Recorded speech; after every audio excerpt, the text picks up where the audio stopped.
Hello everyone, this is doctor Jivesh Yadav. तो Samhita Adhyayan third according to NCISM syllabus हम लोग यहाँ पे देख रहे थे और सीरीज को कंटिन्यू करते हुए आज की क्लास में हम लोग चरक संहिता के सिद्धि स्थान का जो 10th चैप्टर है वो यहाँ पे अपन देखने वाले हैं। ठीक है, स्टार्ट करते हैं तो आज का क्लास।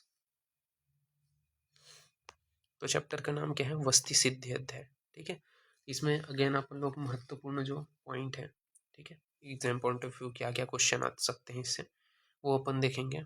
तो वस्ती सिद्धि अध्याय के अंतर्गत तो सबसे पहले वस्ती की श्रेष्ठता बताया गया। ठीक है, कि क्या क्या श्रेष्ठता है।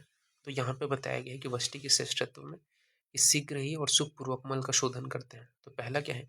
ये जल्दी से शीघ्र ही सुखपूर्वक, ठीक है, यानी कि आसानी से जो मल है उसका शोधन करते हैं। इसके अलावा शीघ्र अवतर्पण करते हैं, तो शीघ्र ही अवतर्पण कर देगा, शीघ्र ही तर्पण कर देगा और उपद्रव नहीं उत्पन्न करते हैं। ठीक, उपद्रव नहीं होने से ये क्या है? वस्ती की श्रेष्ठता है कि शीघ्र और सुखपूर्वक मल का शोधन कर देगा, अवतर्पण कर देगा, शरीर का तर्पण कर देगा और क्या है? उपद्रव उत्पन्न नहीं करते हैं। विरेचन से वस्ती श्रेष्ठ बताए गए हैं। बालक वृद्ध में विरेचन नहीं दे सकते, परंतु अपन क्या है? अस्थापन वस्ती दे सकते हैं। ठीक है, तो ये यहाँ पे बताया गया है। फिर वस्ती के कितने प्रकार होते हैं? तो 3 प्रकार होते हैं। ठीक है, हमने अभी कितने क्लास में पढ़े हुए। कौन से 3 प्रकार हैं?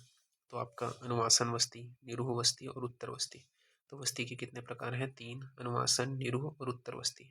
इसके अलावा कुष्ठ प्रमेह में व्रीहण वस्ती का निषेध बताया गया है। तो कुष्ठ और प्रमेह में व्रीहण वस्ती निषेध होता है। गर्म जल प्रत्येक वस्ती में मिलाते हैं। ठीक है, तो गर्म जल प्रत्येक वस्ती में अपन देते हैं। ठीक है, इस अध्याय में कुल कितने वस्तियां बताई गई हैं? तो ये चीज याद रखना, वस्ती सिद्धि अध्याय में टोटल 37 वस्तियों का वर्णन किया गया। तो 37 वस्तियों का वर्णन किया गया है वस्ती सिद्धि अध्याय में।